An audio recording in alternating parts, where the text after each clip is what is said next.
Livre 1, chapitre 4. Nous marchâmes à nouveau ensemble le jour suivant, le surlendemain aussi, et de la sorte, une belle et sincère amitié se fortifia entre nous. Ces paradoxes ne me parvenaient que de loin en loin. Il s'inquiétait de mon alimentation, du repos suffisant dont je devais profiter. Il me persuada même d'abandonner le travail supplémentaire qui me privait de sommeil et de repos. Il m'aidait à faire mes pronostics, et bientôt mes carnets furent remplis de notes. Mais c'était ma jambe qui semblait le préoccuper le plus. Et un jour, très timidement, il s'aventura à me dire « J'ai discuté de votre cas avec un chirurgien de mes amis. Si vous pouvez payer les radiographies, il vous opérera gratuitement. Vous pourrez payer par mensualité les frais d'hospitalisation, d'anesthésie, de chambre, etc. Êtes-vous intéressé ?» « Naturellement, m'exclamai-je. Je ne me tenais plus de joie. À cette date, nous nous étions liés un peu plus et nous nous connaissions mieux. Sa manière franche et ouverte d'agir me plaisait, surtout la façon dont il lançait ses opinions sans se préoccuper des miennes. Mais il avait écarté le thème religieux et mon attention en fut attirée. J'obtins de mes supérieurs la permission de m'absenter du bureau. Ils me procurèrent même une avance en acompte sur mes futurs salaires pour que je puisse compléter la somme manquante. Cet après-midi mémorable, mon ami m'attendait à la porte de l'église. « Nous sommes en retard, me dit-il. Prenons un taxi. » Pendant le trajet, il ne dit pas un mot. Moi non plus. Si ce n'est... Dommage que je n'ai pas pu prier cet après-midi. J'aurais voulu rendre grâce pour tout cela. Tranquillisez-vous dans ce sens, me répondit-il. Vos remerciements ont été donnés et reçus, et vous êtes en paix avec lui. Je n'eus même pas le temps d'être surpris. En effet, nous arrivâmes à cet instant à la clinique, et il s'avança pour payer le chauffeur. Ces 5 semaines passèrent si vite que je ne peux pas m'en rappeler les détails. Il me rendait visite tous les jours, il se chargea de quelques affaires personnelles dont je ne pouvais pas m'occuper, et quand le médecin m'autorisa à me lever et à essayer de marcher, il resta éloigné. Mes premiers jours sans Cannes, encore dans la clinique, furent assez désagréables. J'avais pris l'habitude de boiter et regrettais ma canne. Mon ami me dit « Toute habitude est une chose acquise et on peut la changer. Essayez donc !» Et, tout en mettant dans ma main une boîte d'allumettes, il me donna cette indication. « Pressez-la dans votre main comme si c'était le pommeau de votre canne. » Au bout de quelques tentatives, je commençais à remarquer qu'en faisant de la sorte, je me sentais plus sûr de moi et je marchais mieux. Le temps passa et je fus déclaré sortant. Ce jour-là, mon ami vint me chercher et nous quittâmes la clinique. Quand je remerciai le chirurgien pour la générosité de son opération gratuite, je remarquai qu'il était troublé. Bien longtemps après, j'appris que ce trouble était dû au fait que mon ami avait payé tous les frais. Il ne me donna jamais une occasion de lui exprimer ma gratitude pour ce geste. Quand nous quittâmes la clinique, comme je marchais joyeusement auprès de lui, il fit un de ces commentaires paradoxaux. Les gens croient qu'on renonce aux habitudes, alors qu'en réalité on ne peut qu'en changer. La sagesse de l'homme se prouve justement par les habitudes qu'il change et celles qu'il adopte à la place de celles qu'il croit abandonner. Je vous dis cela dans un double but. Le principal est que vous appreniez à vous connaître. L'autre but sert à vous indiquer un détail par lequel vous pouvez saisir le fil de cette connaissance que quelques hommes très sages estiment indispensable pour le bonheur humain.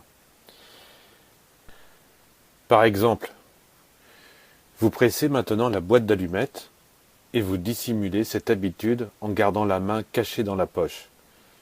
Ceci n'est pas spécialement préjudiciable, Je vous le dis seulement pour que vous appreniez à vous observer. Il suffit pour l'instant que vous le sachiez. Vous auriez pu continuer à croire que vous aviez perdu l'habitude de la canne, mais vous n'avez perdu que la canne et non pas l'habitude de vous appuyer sur une boîte d'allumettes. J'ignore si vous saisissez ce que je veux dire. Je sortis la main de ma poche immédiatement, quelque peu honteux, mais il dit « Non, ce n'était pas là mon intention, vous ne m'avez pas compris. Vous le voyez bien, vous auriez pu changer l'habitude de marcher appuyé sur quelque chose par celle de réagir avec un amour-propre excessif. Cela serait réellement préjudiciable. L'important est d'avoir du discernement dans ces choses si petites, car tout ce qui est grand est fait de petites choses. Quand nous voulons être meilleurs et ne savons pas exactement par nous-mêmes ce qui est meilleur ou pire, nous tombons avec facilité dans l'absurde et nous nous rendons les esclaves de ce que les autres déterminent comme meilleur ou pire.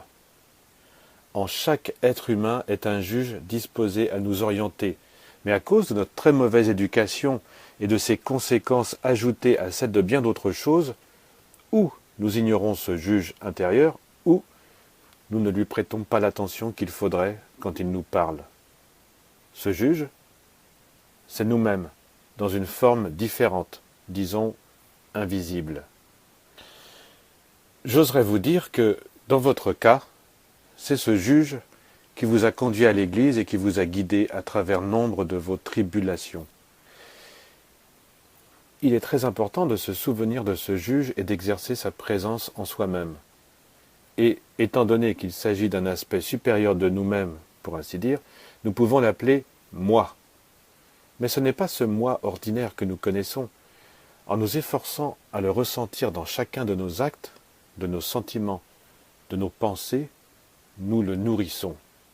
Nous pouvons éventuellement parvenir à le percevoir comme quelque chose d'extraordinaire, d'intelligent et de compréhensif au plus haut degré. C'est une sensation et un sentiment très différents de ce que nous sommes habitués à considérer comme le « moi ». Il n'apparaît pas du matin au soir, mais il faut le forger avec patience. Mais cela suffit pour l'instant. Pensez-y, je vous prie. Aimez-vous rouler à bicyclette ? Je répondis par l'affirmative. C'est magnifique, dit-il.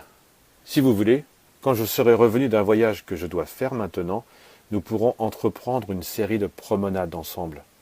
Heureusement, j'ai 2 vélos. L'un d'eux appartenait à mon frère qui est mort. Ces balades vous plairaient-elles ? Bien sûr, lui dis-je. Et en réalité, libéré de ma boiterie, je ressentais le monde comme une chose merveilleuse. Je quittai mon ami. Le lendemain, je me rendis à l'église beaucoup plus tôt qu'à l'ordinaire. J'exprimai ma reconnaissance à Jésus, et quand je murmurais mon discours improvisé, je me rappelais les paroles de mon ami au cours de notre premier entretien. Si vous ne croyez pas au miraculeux, vous n'iriez pas à l'église.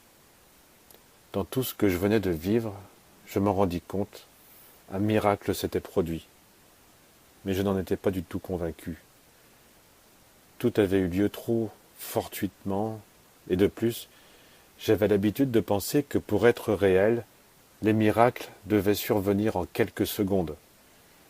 Le mien avait duré presque une année, et pour moi, il n'en était pas un. Peut-être un lecteur éventuel pourrait m'expliquer pour quelle raison il y avait en moi une voix, une idée, quelque chose insistant sur le fait que le miracle s'était produit.